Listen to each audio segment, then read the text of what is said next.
three bars on here.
Oops, you made wrong turn that recursion. I wasn't paying attention.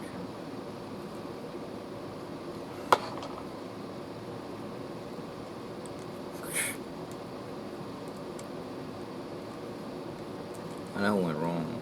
I was supposed to do the mix twice, not once. Oh well, gotta fix it.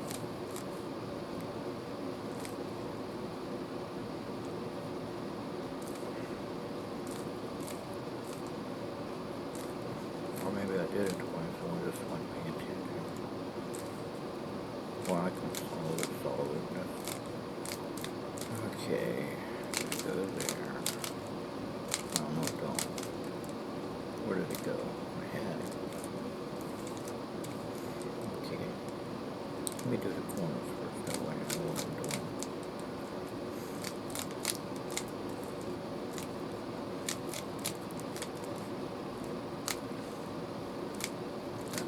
That's right. That's the one I need to do. Alright, now I got the corners. I'll do the corners here.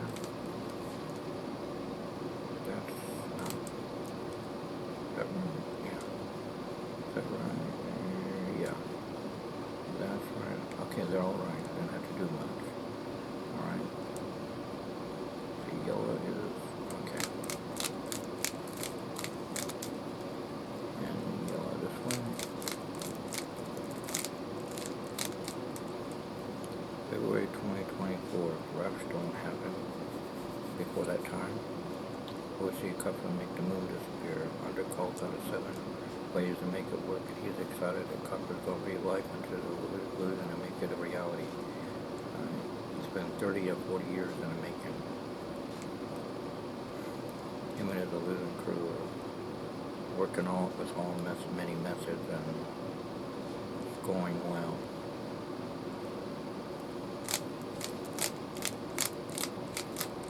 Let's see here.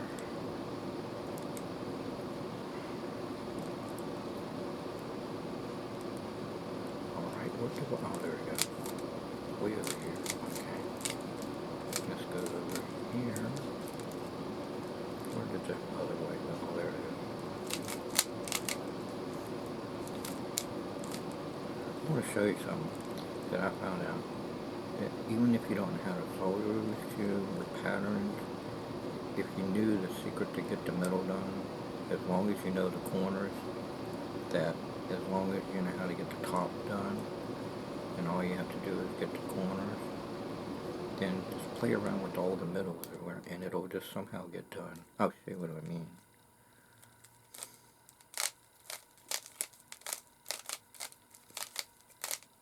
I won't solve it, but I'll just keep putting the middles in everywhere, and it'll just get done. There's 40 cotillion billion ways of patterns, but only one solution, solved. Micah Murray made a version where the spectator solves it. It's called a solution. Let's see. It goes here.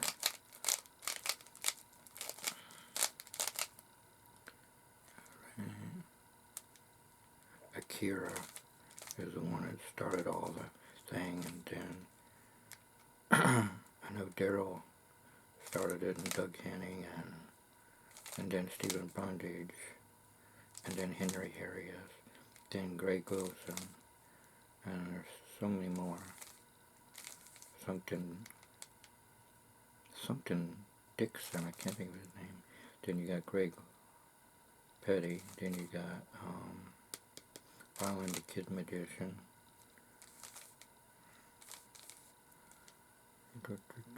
And every kid in town is doing it now. Alright, there's many methods out there. There's Rubicon, that's Greg Wilson's. Henry Harris is Friday Insta, Rubik's Dream 360, RD Light, and with some other teams that Henry Harris teams up with. The guy did that amazing cigarette trick, and he fooled Penn and Teller, not just on that, but another trick. Alright.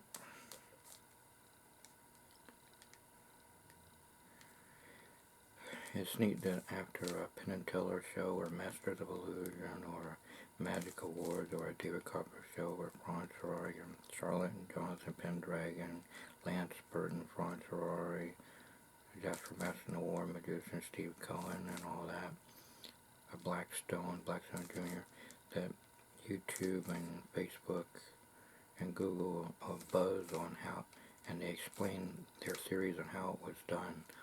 I can't wait till once he makes the moon disappear, with his illusion crew helpers, with many methods that Andre Cole came up with, and I'm sure Copper and his crew have come up with too, and all the illusion helpers like Jim, what's his name, Paul Gertner,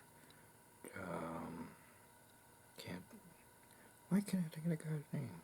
Jim Steinmeier, I'll get it right. John Gahn, Don Wayne, Bill Smith, The Magic Ventures, Mark Wilson, Craig Wilson, Annie Darnell, Ron Ferrari, Chris Angel, everybody. Well, you get that. And Melinda the First Lady of Magic, Princess Tango, Kristen Lambert, Princess, I think I said Princess Tango, yeah. Let's see, it's in the ramming. Oh yeah, Moxie, Penn and Teller, and Ryland, the Kid Magician, Greg Wilson. There's so many magicians out there. And my mind's a blank of another guy. I know I'm going to think of it eventually. Doug Henning had Creative Mind in his crew. Bill Bixby, the illusionist. Hal Linden has Blake's Magician with a sidekick that's on, plays Harry Potter, and another guy he plays. See, I'm rambling. I could have solved this already, folks. Okay. I didn't. See, this is all yellow, so I gotta bring the centers down. But to prove my point, I won't be looking for patterns. I'm just gonna solve every middle there is. And eventually this thing's gonna get done. I'll show you what I mean. I tried an experiment a long time ago, and it just falls out. It just works. But I don't lose what I'm doing here. Just flip the cube around and look for middles, and the thing will just get done. It'll go in, it'll get in a certain pattern, and boom, it's done. Sometimes it gets quicker than others. Okay, where's that? There. And just make sure you put everything in perspective. Okay. See what I mean? See, if I didn't ramble, it would have been done a long time ago. See, it's one thing I noticed, folks, that as long as you know to get the corners and get the centers done and the corners done, then if you just play around by getting the middles done everywhere, the thing will just fall into place. It doesn't matter. It'll work, trust me. I've tried it over and over to see if it was a fluke, and it's not. It'll work. But if you want to get it done quicker, then learn the patterns and get it done quicker like I normally would do. But just for fun, play around with it, with the centers once you get the top done and the corners done, and just play around with every middle everywhere.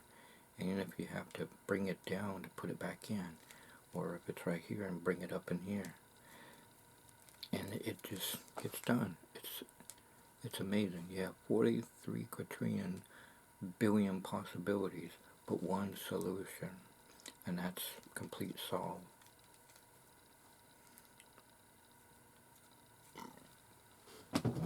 But if you want to do the matching game, then Stephen Bunnies doesn't teach it, but I used to do this idea with dice.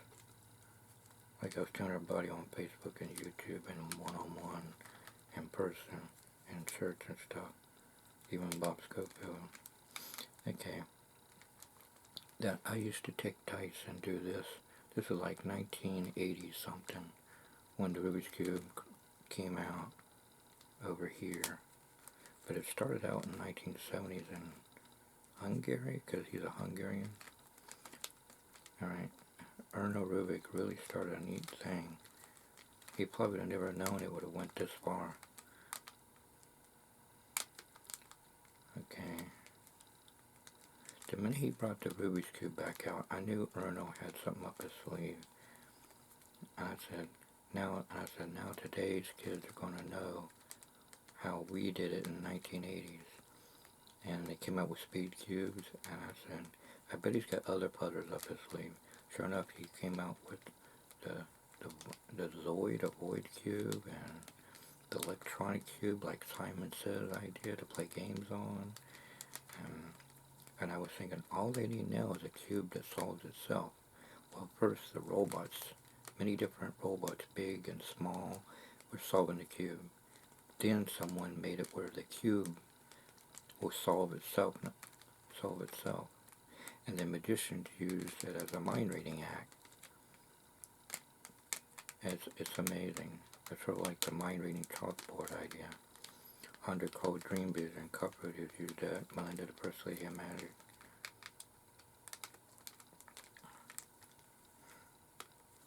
Mrs., Mr., and Mrs. I can't think of their names, but he was a magician too, and he let me borrow the Houdini book. It was like a cartoon form, and then he was into puzzles too. He had like hangers with rings on, but he went to magic conventions too, and so did Bob Schofield. Bob Schofield taught me a lot, and also Fred Stahl and his wife Stahl, and Mark and Patty Teddy helped me out, and Mr. and Mrs. Larry church members helped me out. They Harry Blackstone book and juggling balls, and Bob gave me juggling balls, and all of his Genie magazines and magic magazines he kept as a kid, from Abbott's and Lewis Tannen's, and the catalogs of those also. And then my friend Dave Duncan got connected to J. Acorn Magic Film Tape Librarian, and we're part of SAM, Society of American Magicians, and now we share it on YouTube and Facebook, and even Cover says to Jeff Dunham, just watch YouTube. You can watch all my shows and watch all my different style hairstyles. Copperfield. I used to have many hairstyles too. I grew up in the 70s and 80s. I was born in 1965, June 10th, 1965. My birth name is Bill Green, but I got adopted to my Uncle Marcel Franklin Page Jr. and my Aunt Charlotte Dunning Page, and now they became my parents. And the only thing they changed was my last name is Page, P-A-G-E. And they put my middle name is Noble, William Noble Page, Bill Page for short. So I went from Bill Green, a color green to a page in a book. My friends say, Bill, the pages are turning. Every time they tell me keep turning around. And my mom said, well, in Lakeshore High on Pillsbury County, they always tell her to turn around, keep turning around. The green pages are turning. Oh, I get it, yeah. But I'm using my real birth name on YouTube because I'm hoping that my brothers Bobby Green, Chucky Green, and Jimmy Green, and Sister Cynthia Green will see me out there and find me, because we all got adopted to other people we don't know where we would be adopted to. And I remember when Mr. and Mrs. Oh, now I can't think of their names. I used to say their name. Meadows. Mr. and Mrs. Meadows told us by the lockers that we were at. And the second floor, and she mentioned we're all going to be adopted to our families, but not the same families. And me and Bobby Green, we understood, but Chucky didn't understand. He started crying real bad, so I got into my locker and handed my airplane that's on a stand, a model that I got for Christmas, and that did the trick. And anyway, Chucky was the kid that always said, Bill, if you don't want that, can I have it? Yeah, you can have my food, Chucky. He always wanted my leftover food. If I didn't want it, then Chucky, you'd eat the leftovers of my food. And Grandma Green, Cynthia Green, she and Chucky would always go into the open walk-in freezer, and maybe refrigerator, and get ice cream and whatnot and snack together. I don't know why she didn't ask me and Bobby. I guess she knew that Chucky loved food. I was finicky then. I'd just rather go outside and play. but whenever I did want something to eat, Belinda, and at the time, my mom, Darlene Green, would be my aunt, Darlene, and Aunt Jerry, and Aunt Summer. Anyway, they would all be anxious to plate my food up. You know, I didn't really think nothing of it, but thinking about it, I guess they were glad I finally found something I liked. Okay.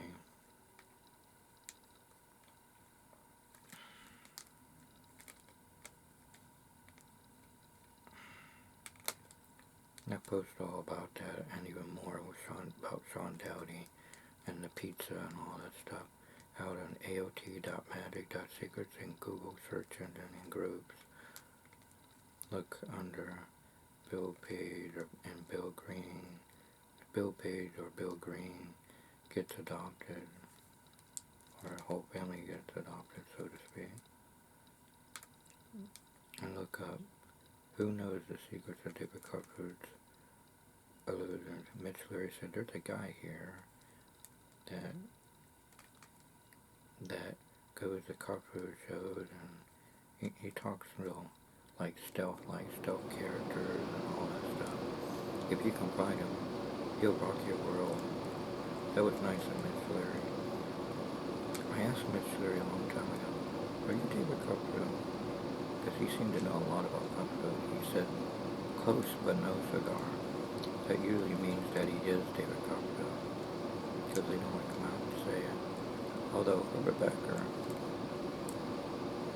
came out and said, yeah, I know Bill Page. And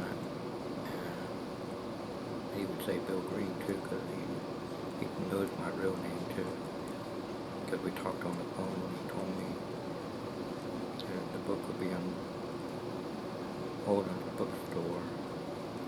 And I went there, and Bill Spicer, let me guess, he said, it came in, but it says you gotta order the DVD or CD-ROM, whatever. I said, well, I told him to put the CD-ROM on there. And he said, oh, that explains it. Dave Duncan had a AO computer that took CD-ROM. He had a Mac, but he bought a combo. I don't know what kind of computer he's got now, but he's got every cell phone and computer. And Dave Duncan said, well, he works at the, he worked at the commissary, now he works at the Sam's Club in Chesapeake, Virginia, right next to Walmart. His dad goes to the PJ Warehouse store like we do, and Dave posted on his Facebook, David Drury Duncan says, hey, I work at Sam's Club, but my dad does the shopping at PJ's Warehouse. He said, what's wrong with this picture? And everybody said, yeah, but nothing against David Duncan, but maybe BJ's has lower prices. And if you go to Sam's Club, which we've been there, I feel like we're going to Area 51, and they gotta check you out and everything. They gotta check for bugs. They gotta pat you down to make sure you are the customer that's got saying, "Where are BJ's?"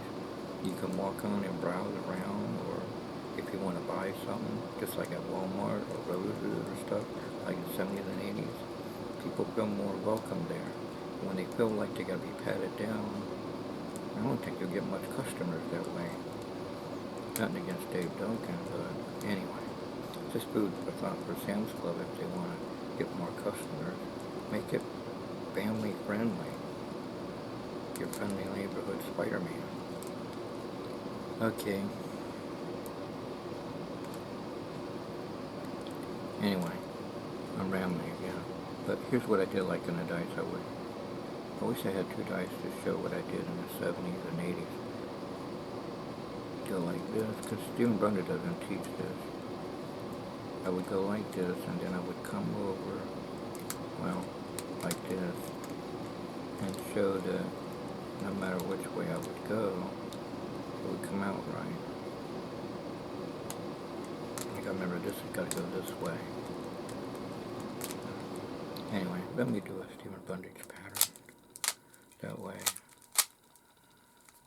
Okay. Oh man, I didn't pay attention. Alright folks, I'm gonna have to solve this. Where is it? Uh-oh. Better get me go. Oh. No, that's not it. Oh, here it is. Gotta get money here. Okay, red and yellow and green. Okay. Okay, now I know what I'm doing. Red, yellow, green. So I gotta do this again. Red. Was red facing me again? I hope I'm doing it right. Well, I'll find out. If not, I'll try to fix it. Nope, didn't it? I got, well, the back's right. Well, no, not exactly. It's not gonna come out right. I gotta make the pattern the same. Let's see. Wasn't paying attention. Maybe it's like this. Yellow over here. Red, yellow, green. Maybe yellow was on top. But I know green. Red, yellow, green. But the, no. Maybe red's on top. Red, yellow, green, maybe. I'll find out. That looks right. Yeah. Okay. You show that that pattern matches on that side, that side, that side, that side, that side, and to show the fifth side, you go this way, then this comes over this way,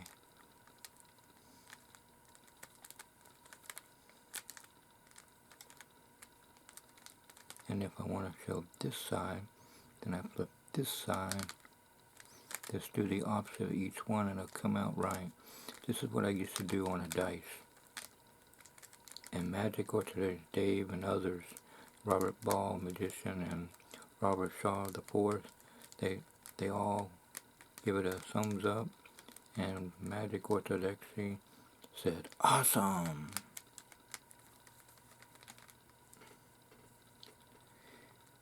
And then, just go ahead and solve it. Okay.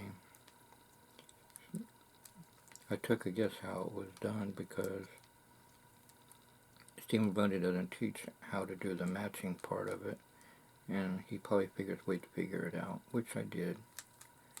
Alright. It's like he doesn't teach the millisecond, and a lot of people, including kids, figured it out. It's amazing. Even Card Shuffler 99 has figured it out.